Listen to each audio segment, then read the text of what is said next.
All right. I think we're live. Are we live? I think we're live. Here we go. Good evening, good people. Hello, it's Jason from Green Country Agriculture. It's Wednesday, 8:35 tonight instead of the usual 8:30. I was running a bit late on getting everything thrown together and doing the show. I kind of knew what I wanted to do early in the day, but I didn't set it up ahead of time. My apologies. So a lot of you will probably be coming in later watching this on like replay or whatever. Anyway, it is what it is. Hey, it's 8:30 Wednesday night. I kind of do live streams around this time. If you weren't expecting it, and you haven't been watching. Of course, I've got here a vial from this company here, and it's essential oil of oregano. And this oil of oregano is something I've used before for treatment of infections, uh, anecdotally speaking, of course, right?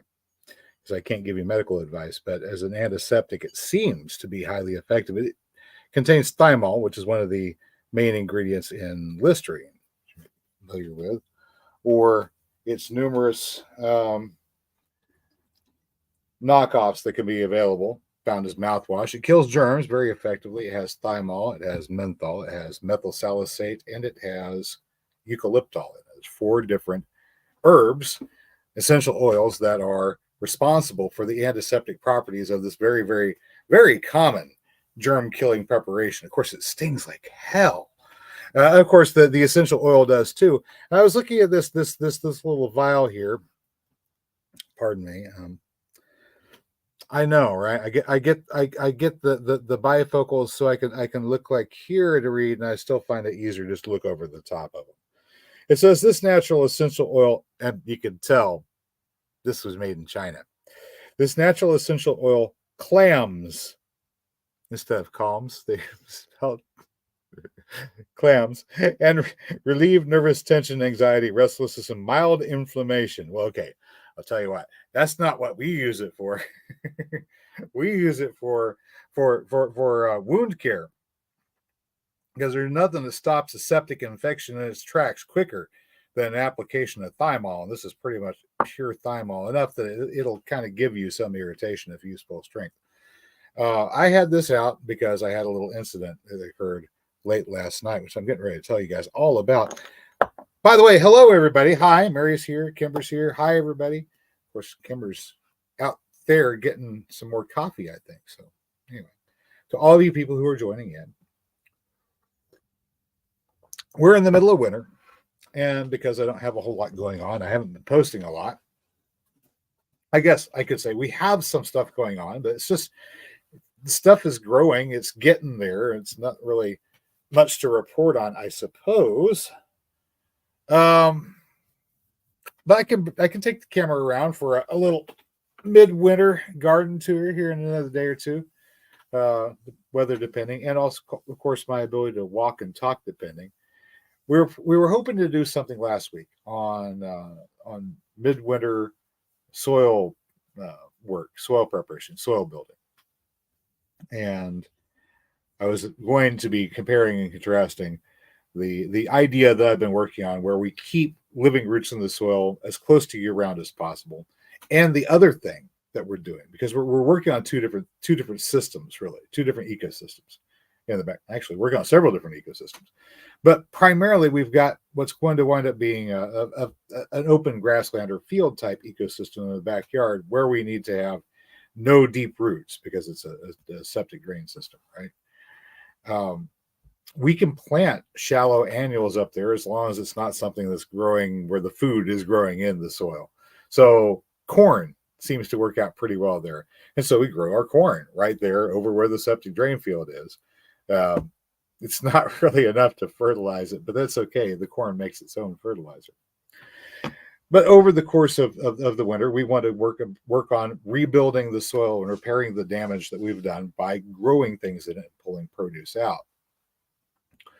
The primary thing we're working on everywhere, except for in that one spot, which is going to remain mostly a bacterially dominated system, and work mostly on decaying organic matter instead of living, growing things. Most of the rest of that we've got growing with things like wheatgrass and clover and some of the other stuff that's native to the area, like for example, purple dead nettle. I don't have to plant it; it comes up by itself. I just have to give it the opportunity to do its thing, and it loves growing on into the winter. So we have large patches all around right now that are currently green. I was commenting to I was watching David the Good's premiere earlier today, and commented, we actually have about maybe a third of all the prunus right now still have leaves on, and most of them have all of their leaves. The peach tree's got about maybe the half of its leaves, well, maybe fewer than half. It has a few green leaves left on it. It hasn't lost them all. The almond right out my window here is completely covered with dark green leaves. It's still growing. It's happy. It turns out the way the house is angled, where it is right now, when the sun comes up early in the morning in the winter, it digs in and hits right here on the north side of the house, just enough to reflect some light back on it, so it gets some sunshine and light hours even into the winter a bit. But it still has green leaves. Remember, the genus Prunus, typically you find almonds growing in more southern climates, or more warm climates than 7A. But this one still has all its leaves. We've got a June gold plum tree, a dessert plum out there in the back. It has all of its leaves. Now the Ozark plum next to it has lost all of its leaves, but the dessert plum, the smaller plum trees, still got all of its. The cherries have lost their leaves.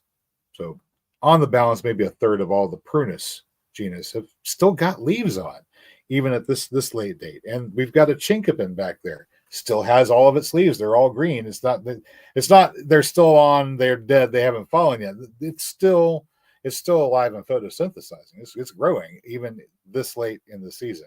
And we're a week away from Christmas. I guess tomorrow is the longest. We start the winter solstice cycle tomorrow is when it comes along. Kimber says she knows a lot of people still haven't had their summer, or still have their summer gardening because it hasn't died off. It seems that way. It seems like we have large areas that forgot that it was supposed to be winter. And some of it, I have to admit, is choice of things that we've chosen to plant. Things like winter wheat, we expect it to grow into the cold months. Things like garlic and onions will grow into the cold months. Clover doesn't mind if it's a little bit chilly. So all of these things that we've planted out here are intentionally designed to keep growing and keep pumping sugars into the soil and keep the microbiome alive into the winter.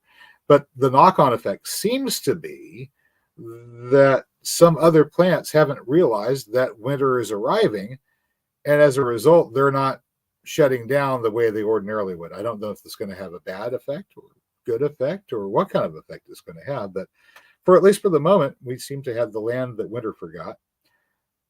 Whenever we get the wall along the back there and along the west side, so the north and west side, we'll have that wall. That should reflect quite a bit of light, and it should provide some more thermal mass to extend that season that we have. At about that point, I think we'll try maybe some cassava or something. Things that typically you don't think of growing this far north. But as it turns out, there's a lot of things that you can grow in less permissive climates, we'd say. Like, Oklahoma is not exactly a tropical area. But you can get away with growing a lot of things here simply because we do have a sufficiently long growing season. It may be a matter of how we go about preserving the plants as we go into winter. Some things might need a little bit of extra attention going into winter. Some things, not everything. A lot of our cannas are perfectly happy staying in the ground, and then whenever spring comes along, they'll perk back up and they'll grow up from the roots and they'll be fine.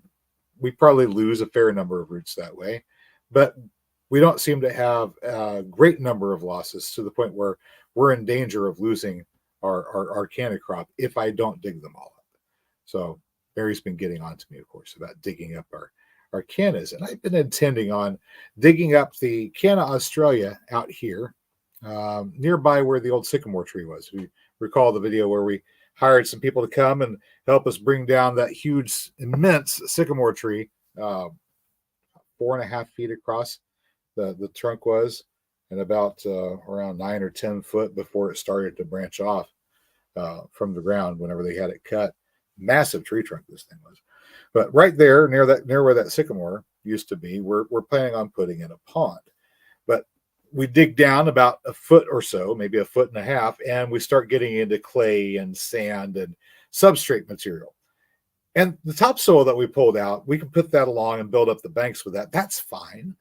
But I don't want to take all of this clay that we've got, the clay and the sand, and spread it around the surface around the area, trying to create a pond. So it becomes a waste material. I have to find some use for it. This is where the box wall is going to come into play. But until we have the box wall built, I thought, well, maybe we can do some things to build soil with that clay substrate. So introduce a large amount of organic matter into it and give it some time. Allow that organic matter to decompose and meld with the substrate. So whenever we dig it out again, we can dig out a little bit deeper each season and build soil, dig it out, build soil, dig it out, build soil, dig it out. So we'll be building soil as we're creating the cavity for the pond. That's the hope. And then someday we'll have the box wall and we can rush through and finish the pond job up. But it gives us a way to increase our topsoil depth in an area that really needs a lot of topsoil depth. But I've been planning on doing that, and I hadn't done it yet. We've got the load of wood chips out. We already sifted some, showed you a little bit of that operation. The stuff that will go into where the pond will be doesn't require sifting. It can decompose right there. As a matter of fact, we could use that as a dump site for all of the loads of wood chips that we're going to be bringing in for the next couple of weeks or months. As long as we don't have particularly bad weather, this is a perfectly good time to go out and pick up wood chips. There's nothing else going on. We're not growing anything really. Well, we are. We'll get to that in a minute. But we could pile up the wood chips in this area, is all I'm saying. And that can serve as a reservoir for creating soil right there where we're going to want to dig it out. Okay. So I had been planning on doing this, but I wound up getting a sore throat, which I'm mostly recovered from. I can actually talk now, but my voice was cracking for a couple of days. Mary was home, and I had wanted her to help me out by being the camera person and following me around while we talked about these sorts of things. I could show you what was growing. For example, the radishes are still doing great. And we can harvest some radish right now. If you wanted to have full radish, we can harvest those right now. And our goji berries are coming ripe, and it's about the right time to eat those. They're a bit like eating the old children's chewable vitamins. You remember these? The ones that have cartoon characters, a new caveman cartoon character. And they're sweet, but whenever you eat them, you can taste the vitamins. But they give them to the kids. The kids chew them up and they eat them because caveman fun. They taste about like that right now. The goji berries do. But once you pick them and let them dry, they have a tendency to sweeten up as they dry. So they don't taste quite as much like a multivitamin, like a chewable multivitamin. That's what they taste like now. In any case, voice was shot, so I wasn't about to be able to do any narration over video. And I thought, well, we've got another week coming up. We can catch up then. And that's whenever I had a little incident, which brings us around to the vial of antiseptic oil of oregano, thymol. You see, we have got a fair amount of this right now for wound care and other things. We've got the little draw salve here that seems to work pretty good. But we went out and we got plantain and we planted plantain. I scattered the seeds around, and now we've had seeds sprout and grow. So we actually have our own Plantago major growing all across the border area around the backyard. It'll be along where that wall will be built in the future. So perfect place for it to be. Nice area where it's going to have good microclimates. Perhaps we'll actually have green all the way into winter in those particular areas. And that will be fairly nice, actually, to have green in these areas, especially whenever it's medicinal herbs, for example, the plantain, which we need for salve and so on and so forth. But we need to have other things, for example, thymol. or any other of the antiseptic herbs. And so for that purpose, I got some of these. I don't know if you read that seed packet or not. The printing is kind of faint on that, but that is Monarda punctata or spotted bee balm seeds. These are a form of Monarda bee balm that produces more thymol than just about anything else. It produces enough that you have to be careful with internal ingestion. It's like almost toxic levels of thymol. But if you're extracting this for wound care, it's great. So there you go. Something that will absolutely kill germs. But here's the thing. I'm reading the packet. And just like when you're reading the packages on this one, it's got some obvious misspellings. And I don't know that oil of oregano is all that good for calming anxiety. Maybe lavender would be. But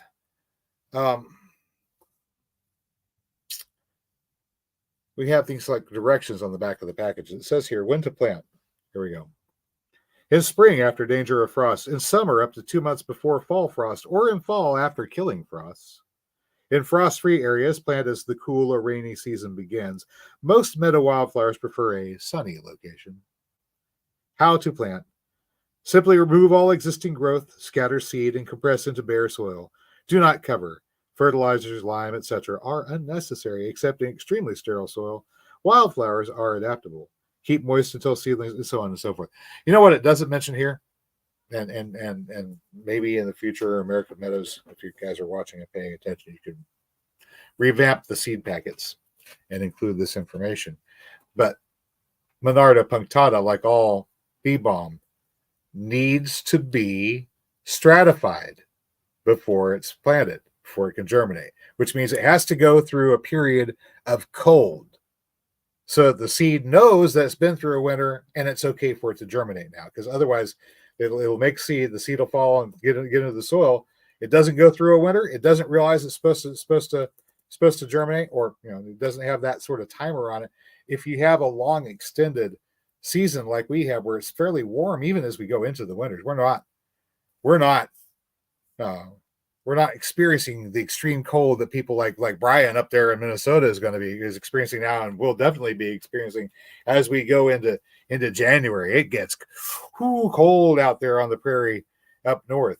But we get some, but it won't hit us until about February, right? Until then, we're sitting here going like, we have nice like fall-like weather. It's kind of like a second spring all the way through, and then it gets bitterly cold, which of course also means that stratification is kind of challenging if we have wildflowers like these that really want to have a longer stratification period. They want to have a good hard freeze. So PSA, reminder for all you guys out there that are planning on growing things that require stratification, right now is the time to take your packets out. If you know that these are plants that require stratification, take them out, get them in the freezer, get them that cold snap that they need, so that when it comes time to start them in the spring, you'll be able to start them, and you won't be stuck there with a bunch of seeds that haven't stratified that you can't really plant and that aren't going to germinate well. So that's the PSA part of tonight's show.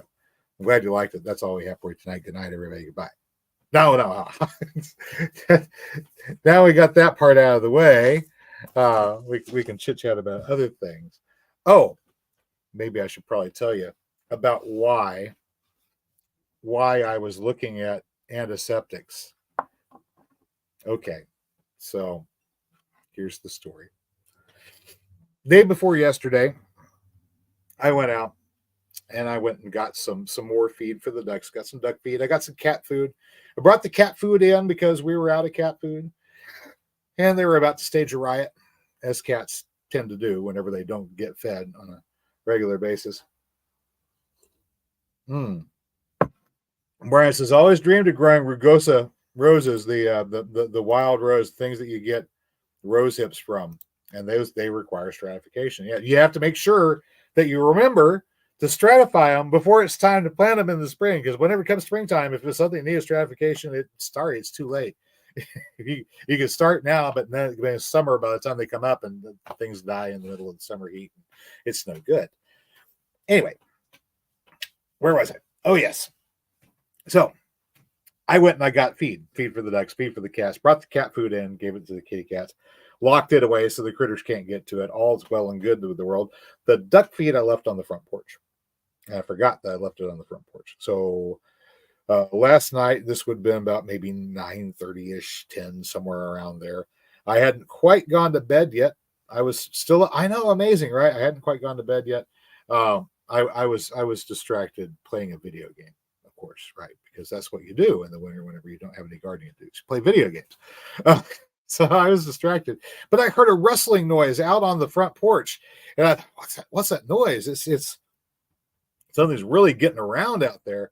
It's a bit more than the kittens on the porch carrying on. I think it's something else. Maybe it's some stranger that has come up on the porch and is trying to figure out what's in the tub on the front porch. Let me save you the trouble. It's sunflower seeds, black oil sunflower seeds. We feed them to the birds. If you're hungry, knock on the door and tell me you're hungry. I'll probably give you something to eat. Don't rummage through the sunflower seeds. Anyway, I go up there to see what it is. And I open the door just a crack, and out there, just immediately in front of the door, right next to where the bag of duck feed is, and of course, having been drawn there by the scent of that a lovely high protein duck feed, is the biggest possum I've ever seen in my entire life. I tell you, he is, not counting tail, from nose to his rump, about yay big, almost the width of my shoulder, not quite, almost the width of my shoulders, and plump. He is big around, fat, sassy and fat. I didn't catch how long his tail was, but they get bigger. It was a huge possum, almost pure white. And you see he's about as far away from me as I am to the camera here, so I could reach out and touch him. And there's about to be some noise behind us, so they're getting ready to come through the front door, so they don't trip over stuff in the back, because Brendan is gimpy right now. Speaking of gimpy, well, I am too. I'll explain. So, unbeknownst to me, while I was approaching the door, getting ready to conduct my investigation, Ezra, you guys remember Ezra, the great big 20-pound kitty that is rooming with us temporarily. Yes, Ezra, monster cat, huge, big old choppers on him. I mean, big. Bite spreads, very impressive on this cat. He's coming to investigate too. And by the time I've got the door open and I've seen the possum, Ezra has also seen the possum, and Ezra has a very keen interest in going after said possum. As I mentioned, he's only about this far away, so hand distance away. That's how close he is. Ezra is getting ready to go through the door at that possum, and I decide that it would be a good idea to stop Ezra from going through the door to get after the possum. And I do that by giving him a nudge with my foot to get him to not go through the door. Of course, I was not wearing steel-toed boots at the time. And as a result, I got bit in the foot by a 20-pound American short hair cat. Oh my God, that is a big kitty.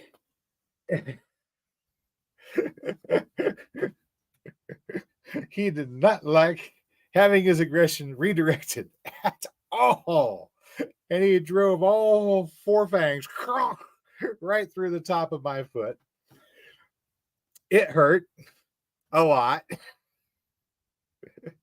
He got one good puncture and like two pretty gnarly scrapes, and another one I'm not really sure whether it's a good puncture or kind of just a half gouge or something. And then he got a little bit on the bottom with one of his fangs. So he got four good wounds on the top and one nick on the bottom. And he might have gotten into the callus there on the sole too a little bit, but I don't think he broke through to any meat there. Other than that, my feet are pretty tough. So there we got there. Oh, Ken says before he forgets, Merry Christmas, Happy Yule, Solstice, whatever drum everybody dances to. Happy holidays, as they say. That's right. We were doing these things recently. Incidentally, Mary, our address is not House of Gnome, 466 South 61st West Avenue.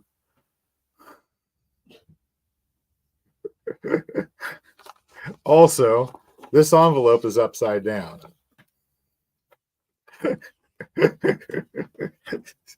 So Mary was attempting to address envelopes so we could do Christmas cards. If you guys get a Christmas card from us on time, it'll be a minor Christmas miracle because we did not get them delivered on time because of reasons, as I mentioned before. Oh, if you got, drink this for me. Thank you. Thank you. Appreciate it. I'll pay you back whenever I'm wearing pants that have a wallet in them. I am wearing pants. I promise. Anyway, so if you don't get a Christmas card from us this year, and you would like to get a Christmas card from us in the future, just kindly send us your address at greencountryagroforestry.com. That's at greencountryagroforestry@gmail.com. Sorry. And we will send you a Christmas card next year with as big of a Christmas present as we gave you this year. Maybe even bigger. There you go. At least someone here is wearing pants. That's all we need, right? So we're doing these. Mary's filling these out. We're having fun, I guess. And I am now convalescing and apparently not doing a whole lot of walking around and doing things outside in the garden. Speaking of which, did we gather the eggs today? We have not gathered eggs today, nor have we secured the ducks for the night. So I still need to go out there and do that whenever we're done with the live stream, which will be here presently. We'll go out there and do that. Yep. So anyway, that's where we're at. Having an injury prompted me to look at our stores and remind myself that we did indeed, in fact, need to make sure that project of having a good antiseptic plant growing advances properly, and that means we have to get stratification process started. Of course, I also grabbed the Passiflora incarnata that Vicky sent me, and we got that in the freezer too, because passion flowers, once again, like everything else, they need stratification. So those guys are getting chilled out, so they will be ready to plant out in the spring as well. Let me see. Brian is asking, do I ever use their duck feed in combination with my worm bin?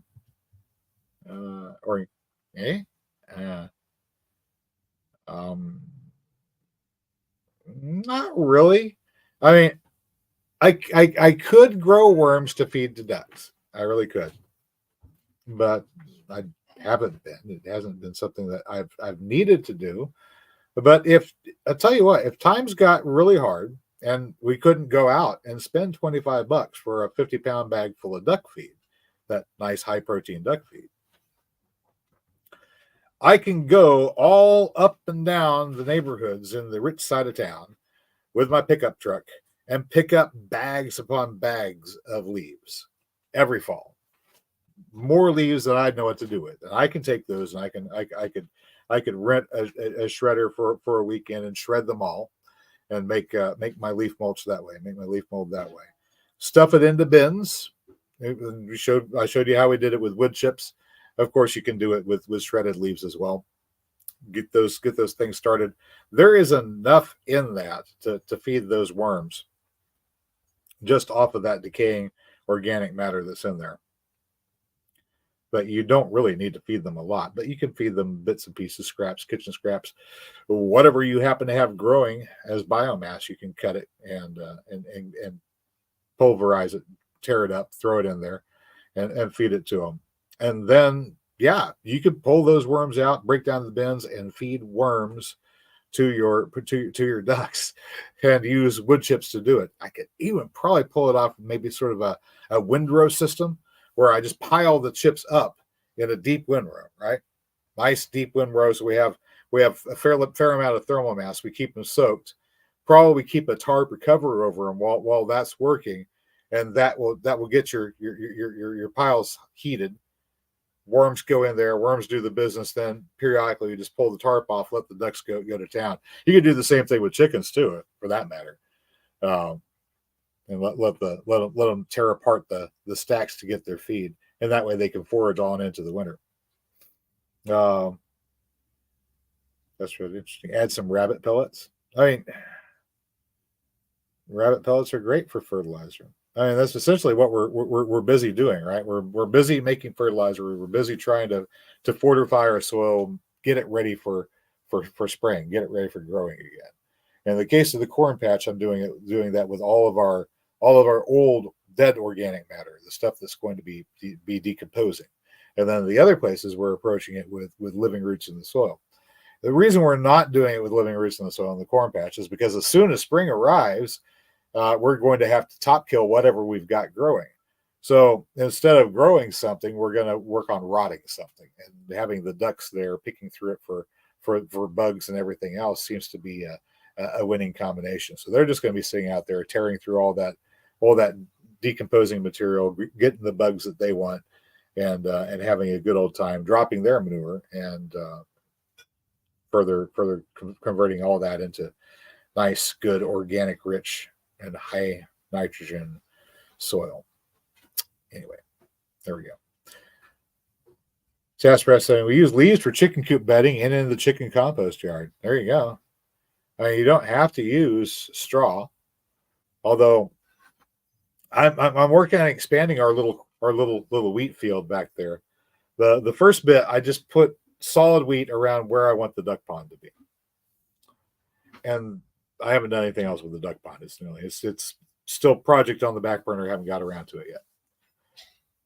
We need the box wall frame or the footprint for the box wall first, so we have someplace to put all the stuff that's going to come out of the pond. In order to get the blocks for that block wall, we need to deconstruct our garage. Before we can deconstruct our garage, we got to clean it out. Before we clean it out, I got to put together the cash to rent the dumpster and pay for the labor, because it's going to be a weekend afternoon sort of thing. So I'm going to have to coordinate with a couple of guys that I know that will be willing to work for fairly cheap pocket change. Kids need pocket change, so chores for chore money, and then we'll lease out the dumpster and get that rolling. I don't know when. Sometime either, probably come spring, actually. The way things are looking right now. Anyway, where's that?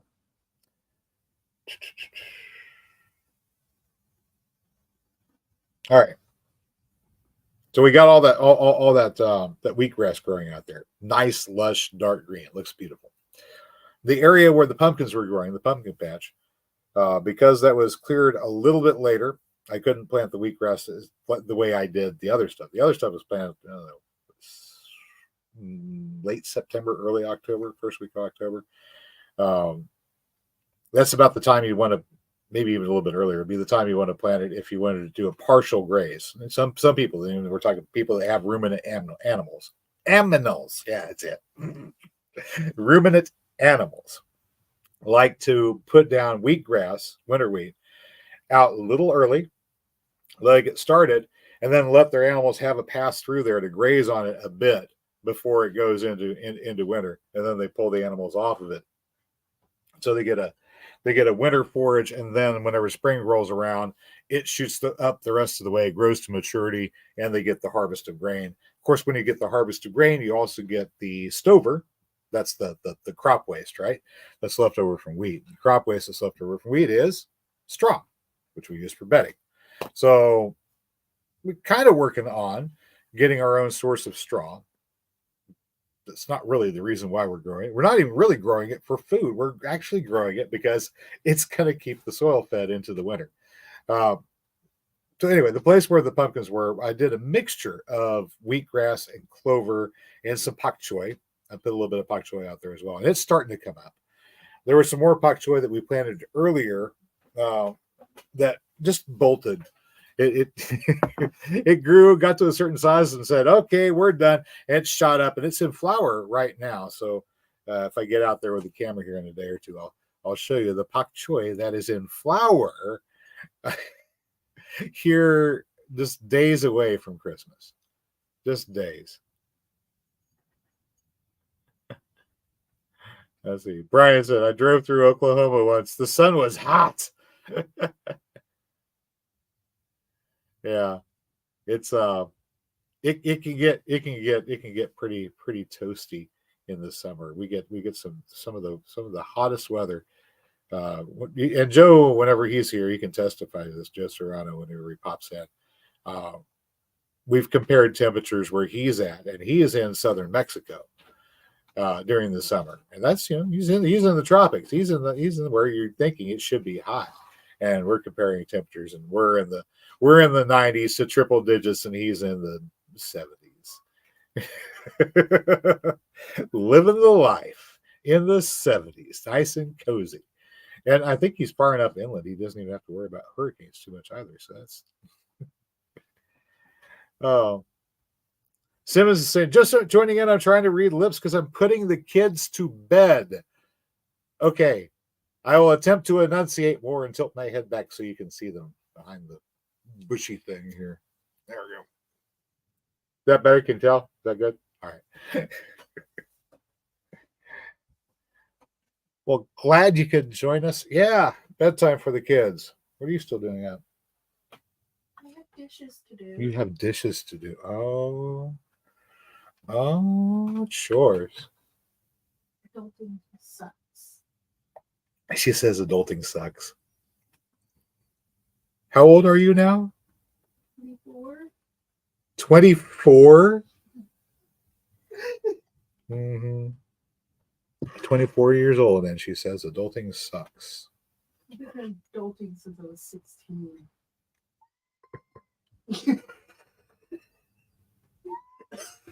That cat whined just in time to that. Yeah. Yeah. That cat says, oh, woe is me. I've had a hard life. And Cat, I was you're abandoned only a by my teenager. mother. Abandoned, I tell you. Oh. In Cat years, he's only about 14 to 16 years old. In He's human years, he's 3. He's a little punk kid is what he is. I'm mad at you. And my foot hurts. I think he got I don't know if he punctured it, but I think he scraped one of the tendon that lets you move your big toe. So whenever I'm walking and I need to make a balance adjustment and I have to move my big toe, it hurts like the dickens. It's horrible. Yeah, which is why we're never going to invite you to help bathe in I was never going to volunteer. it. I've seen the way he acts whenever you bring him near water, and then nope. He gets serious about that. No. Yep, you got to scruff the top and the bottom. Now it's 9:12. Oh my gosh, 9:12. Yep. Can he come say sorry? No, I'm still mad at him. Just like you're still mad at Tiger. Not the same. I'm actually kind of scared of Tiger. I'm just mad at him. Oh, you fully admit it now. Well, yeah, because Tiger has got something mentally wrong with him. Yeah. Yeah. Oh, Ezra just had a moment whenever he was in full-on predator mode, and I got in the way. Which, incidentally, if you see these guys that like to work with wild big cats, these people are insane. The animal is like one natural instinctive moment away from finding out how good you taste. We did warn you, watch your feet with him. Oh, shoot. Zoomies. He wants to go after something that needs to die. Yeah. I should have been wearing my steel-toed boots. I learned my lesson. He should have been wearing shoes, period. Oklahoma Chicken Camp says, at least I didn't miss too much. Oh, yeah, the show's over. I'm just chit-chatting now. I done told you everything you need to know. By golly. What I told you, of course, is, and let me repeat this, for all of you people that are interested in growing things like Monarda punctata, spotted bee balm, really good for producing thymol, medicinal herb, antiseptic. You want to have stuff like this in your medicine cabinet. Well, stuff available, because you never know. You might not be able to go down to the store and get this oil of oregano. Even though, well, I mean, this was imported from China, so obviously things happen with trade routes. Instabilities, things happen, right? And you can't get this anymore. Well, you want to be able to get an antiseptic that works. We've got this stuff, right? This mouthwash antiseptic. It has thymol, menthol, methyl salicylate, and um, eucalyptol. That was the fourth essential oil in it. That's what makes it work, which makes it good for killing germs. Of course, used as mouthwash, but it kills other germs too. Thymol, of course, comes from this Monarda punctata. If you want to grow it, you have to make sure you've stratified it before springtime comes around, and it's time for you to germinate these plants. If you reach springtime and you haven't stratified them, you haven't exposed them to a winter's worth of cold, solid freezing temperatures, then they're not going to germinate very well. You may not get any germination at all, and that would just be sad because you really want to have a good antiseptic plant growing like this. And there's other things too that need stratification. So tonight we're just giving you a PSA. Remember, guys, if you're up here in the northern hemisphere and experiencing winter and looking forward to spring, don't forget to get your seeds that require stratification chucked into the freezer pretty darn soon, because it's coming up on that time before you know it. And beyond that, I told the story of how I managed to come to the realization that I needed to stratify my seeds, which is, of course, probably more entertaining than anything. You can't be fully mad at him. He helped remind you of something. Yeah, well, I mean, yes, this is the thing. You have to look for the good in all situations. So Ezra bit my foot. There's the bottom. You can see the bottom. There's no blood. It's good. No bodily fluids. It's no bodily fluids. It's all fine. There's nothing gross here. That's just the bandage and maybe some dirt from the floor. I bandaged it up fresh again today, so it's the second bandage we put on it. And of course, I used oil of oregano to stop that infection because cat mouths are filthy. Especially this one. Mouths are filthy in general. Cat mouths, especially, filthy. So good quality antiseptic directly on site. Of course, I'm not a doctor, so don't take this as medical advice.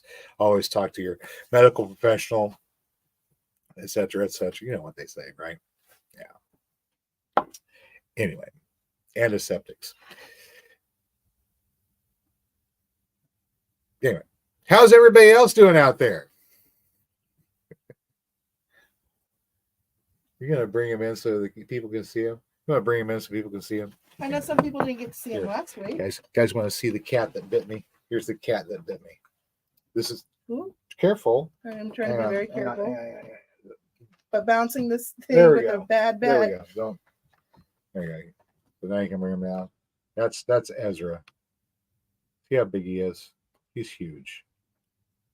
Yeah. He's not fat. He's all muscle. Big old choppers on him. And his little protective pouch. Yeah. He makes biscuits. He's a big sweetie pie. Except apparently whenever he thinks he's gonna go after something. Oh Lord, now he goes after something. He wants to be a farm cat, but he's never actually been outside. Chewy is saying there she's chilling in Oregon. And Simon says we've taken off warts with oregano essential. That's kind of cool. Yeah, but yeah, it is alleged to have both antiseptic and antiviral properties. So if your wart was a result of a viral infection, it might get rid of the warts. You done with the camera? Don't take that as medical advice. You take it with you can take it with the value of the medical degree that I have, which is like I have no medical degree. So there. He's done with the camera. He's tired. And go remove the violent thing. Oh, my foot hurts. It's not violent. Oh, my foot hurts. Oh, it hurts. It's not violent. How often does he cuddle it hurts you so to go bad. to sleep? It hurts so bad. How often does he cuddle you to go to sleep? Oh. And how often does he cuddle Mary and go to sleep? Yeah, and how often does he like growl and hiss when you stop petting him? I'm like, you get worried for your life. Like, hey, we got an understanding here, okay? You're gonna pet me or else, okay? Hey, at least he's giving you small hisses. He usually takes his paws at me because he wants attention. He's the spoiledest. Good night, sassafras. He's got to go do the puppy thing. What is the puppy thing? Taking care of the puppies? The puppies. Yeah, if he's got new puppies, he has to make sure that they're fed, they're watered, the puppy pads are changed. I had to empty out my cup there. All right. and empty out my cup because I'm gonna have one of these processed food products with extra sugar added. Just And poison. caffeine. Poison. I tell you, is it okay to shake these? Should you shake these? Yeah, you're supposed to shake them because of the chocolate in it. Oh, okay. Just slowly open and let me get you some napkins. Really? It likes to spray out sometimes. It's nice and cold. Well, yeah. Yeah. Brian's saying soak it in warm or hot water and drift. Yeah. I was using a bath with Epsom salts before washing and reapplying the bandage. So the bandage change. You do soap and water wash to remove the debris and garbage from the wound area, and then soak it in hot water with Epsom salts. And I put a little bit of the combination of thymol, eucalyptol, methyl salicylate, and menthol. That was the other one. In there, poured about two caps of it into a half gallon of water. So it was a little aromatic. Let that soak there for about half an hour or so, and then swabbed everything down. Made sure that there were no buildup of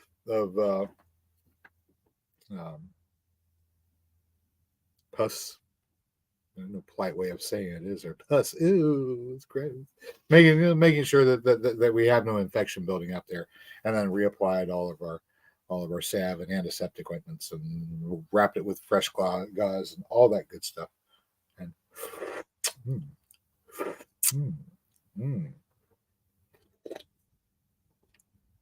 oh, that's pretty tasty. Why, thank you. Mm-hmm.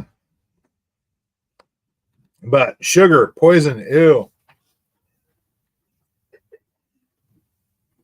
So bad for you. So bad. It's horrible. Horrible for you. I'm looking around for something. What am I looking around for? I can't believe I don't have any catalogs. I've been getting these catalogs nonstop now. All right. I think I may have found like a new energy source or something. If I can find a way to harness the energy contained in all of the seed catalogs that get mailed to me, so that I could probably somehow find a way to power up a small city. But they're not any of them within arm's reach right now. The Burpee and Baker Creek just I think they just reflexively send me something every couple of weeks just to remind me to mention Is this them. what you're looking for? Oh yeah, that's the one. Have you guys got this catalog yet? Here, let me see that. There was a few more catalogs that we brought in the other day that were in Tell the you mail. what, this is the new Baker Creek catalog. You guys seen this guy? This is totally not an advertisement for Baker Creek. They are not paying me to say anything about them. Dang them. Hey. This guy holding the giant amaranth here. Frank S. Horticulturist at Baker Creek. Doesn't he look like the wizard from Shazam? Like the DC Universe cartoon, or not cartoon, but the you guys have seen that, right? Okay. That's the wizard from Shazam. I'm telling you, that's him. That's the wizard. Okay. I don't know what Mary did with the other 3 or 4 that came in recently. Oh, there's more. Okay. Yeah, from when you didn't check the mail for like a week. Well, there's nothing in there but seed catalogs and bad news. It was all mostly seed catalogs. Mostly seed catalogs. I'm telling you. Yeah. And whenever you see the door to the mailbox just sort of hanging open and stuff starting to flop out, it's like, okay, we need to clean out the seed catalogs. There's more of them here. I mean, nobody else sends us anything. Okay, we've got. This is just weird. Japanese winged bean. No, these are crazy looking. Crazy. I don't think I don't think if I hold this picture up to the camera, you're going to be able. No, you're not going to be able to see because I got a green screen on anyway. But it's just that is a weird. You guys have seen dragon fruit, right? Dragon fruit have the like it has like a cross section with like 4 sides, like a little star in the cross section. This bean has that. It looks like that. It's weird looking. I mean, The green screen makes the cat look. Yeah, it does. It does. The green screen off for a moment to show them. I could, but I don't want to. That would require effort on my part. And can't you tell I am completely and totally not spending effort right now. I'm just looking. Yeah, because normally if you're having a serious live moment, you want complete silence in the house. All right. Well, yeah, I'm not talking about a whole bunch of like crazy stuff. So they got some bitter melons in here. Should I try bitter melon? That might be fun. Lots of pak choi. Oh, Mary ordered. Did I already tell you about this? Yeah, Mary ordered a bunch of Chinese cabbages. We just didn't get them planted in time to be able to go. Yeah. Oh, the seeds are still good for next year. And she ordered like a pound of them. Oh. Mary loves cabbage, though. Yeah. But... So, well, this is the time of year that we can actually get away with growing them. I mean, most of the time we couldn't get away with growing cabbages. Our spring growing season is just way too short. We get maybe 45 days tops between last frost and temperature in 85 to 90 degrees, making all sorts of brassicas and stuff like that bolt. Burgess Seed Catalog Junkie. Yeah, there you go. There you go. So I might try some of these vegetables. I don't know. Bitter melon? What do you think? Maybe? Oh, there is one that you should probably try to get. What should I try to get? The yellow dragon fruit. The yellow I don't know if I can grow dragon fruit up this far north. Well, then again, you never know. Exactly. Right? Yellow dragon fruit's also really good for fiber. Because we've successfully grown some stuff up here that ordinarily you think of as being tropical. Tell you what, these are pretty. I don't know if the ones that we planted this past year are gonna come back. There's this may not be the same one. Yeah, if anybody has trouble with constipation, go eat yourself a yellow dragon fruit. Clear you right up. Really? Okay. Works faster than Let me see. Other items. Yeah, this one says perennial.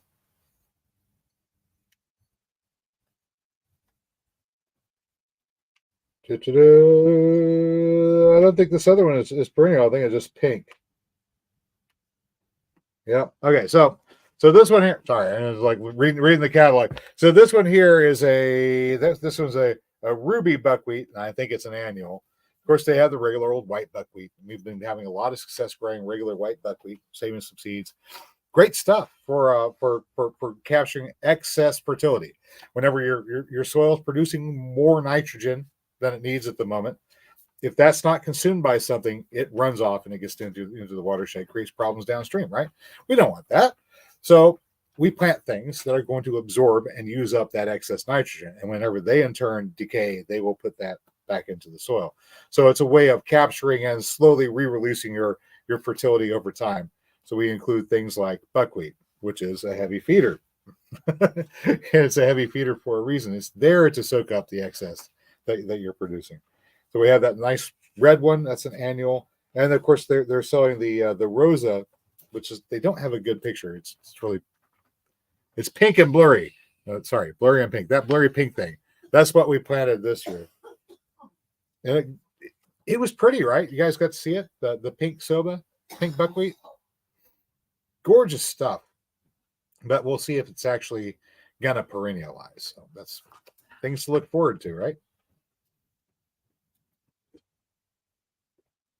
Oh yeah. Sweet poison. What else we have? Cabbages. So long fall into winter season, we can probably get away with growing some cabbages, especially if they're these shorter season, like 60 to 70 day varieties. Like, it's green, you can't see it. I got a green screen. I know he's trying to get close. Ezra's over here. He's like, hi. You forgive me, right? He's a very social cat. Still mad at you. He has to have his cuddles. He has to Yeah, have his I'll pets. cuddle you when I'm wearing boots again. Right. And what are we into now? Oh my gosh, carrots. I don't know. Mary is going to get us some carrots too to go into the fall garden because carrots are a great short season crop. They grow fast, right? But I don't know. I think we're going to have to work on doing some more soil building before we're going to have soft enough soil for carrots. Because otherwise, we're going to have to work it a lot, and I don't want to work it a lot. Uh, after after we've had some time, the soil should be relatively soft, and the carrots should grow well.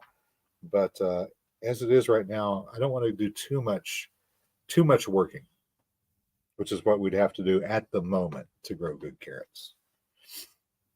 All right. Nothing's really jumping out at me here. Nothing's really jumping out. Oh, peas, peas. I should probably remember to go out there along the fence line and show you the peas that we've got growing. These were Alaska early pea, and I grew them a few years back, and I saved them. And I've been replanting them here and there ever since. We planted some along the fence line as the fall was coming to a conclusion, really, and I didn't really think much would happen, but they are growing up the fence on the back fence. So I've got peas that are making flowers in pea pods, and it's almost Christmas. That's kind of weird. Yeah. Brian's saying people should plant things that add color interest. It's important. Yeah, yeah. Adding color interest is nice for us, but it's also those things that have color typically have color for a reason. They're trying to attract certain things, other creatures, other animals, and those animals bring benefits with them as well. So by planting a variety of different things, things that have color, things that bloom, the things that bloom at different times, things that come to fruition and produce food at different times too, you get all kinds of different organisms coming in and interacting. And those multiple interactions with multiple different organisms, beneficially, of course, in your and the ecosystem that you're creating is what makes it living, vibrant, thriving the way the natural system is. The natural system is also always got something going on. But that's about all that we've got going on right now. I'm getting ready to wind down and call it an evening. What? Was that a good segue? You like that segue? That's just about all we have going on right now. Hopefully, we'll be out there this coming week with the camera to capture some of the stuff that we're hoping to get accomplished in the way of soil building exercises in the middle of winter. And I may bring the camera along and show you what we actually have growing and the produce that we're producing in midwinter from the garden. It's an interesting year. As always, guys, I hope you found the video informative or entertaining. There's Vicky. Hi, Vicky. Vicky, don't forget to stratify your passion fruit. What? It's your green screen. What? From your right to your left. Huh? Huh? What? Oh. Oh, okay. Okay, I've got a cat attacking my green screen from the back. He's sitting on it. Okay. The cat is attacking the green screen. I'm terrified. The PSA, don't forget to stratify the things that need to be stratified. It's coming up on time for us to start planting things and getting them started in the spring, but they have to be stratified first. That includes Passiflora incarnata, the passion fruit. So we put those in the freezer. We put our bee mom in the freezer today. So make sure they have enough cold to that signal to the seeds that it's okay to germinate whenever we put them into some nice warm soil come spring. So there you go. Don't forget to stratify your things that need stratification. Because I always forget this. I do. I always forget. And if I hadn't gotten bit on the foot, I probably would have forgotten again because I am just that absent-minded. So I'm not going to be too incredibly mad at the cat. But dang it, my foot hurts. In any case, thank you so much for joining us this evening, guys. I hope you found the video informative and entertaining. If you did, you know what to do. I'll catch you next time. But until then, get out there and hopefully without getting your foot bitten by a cat, get growing.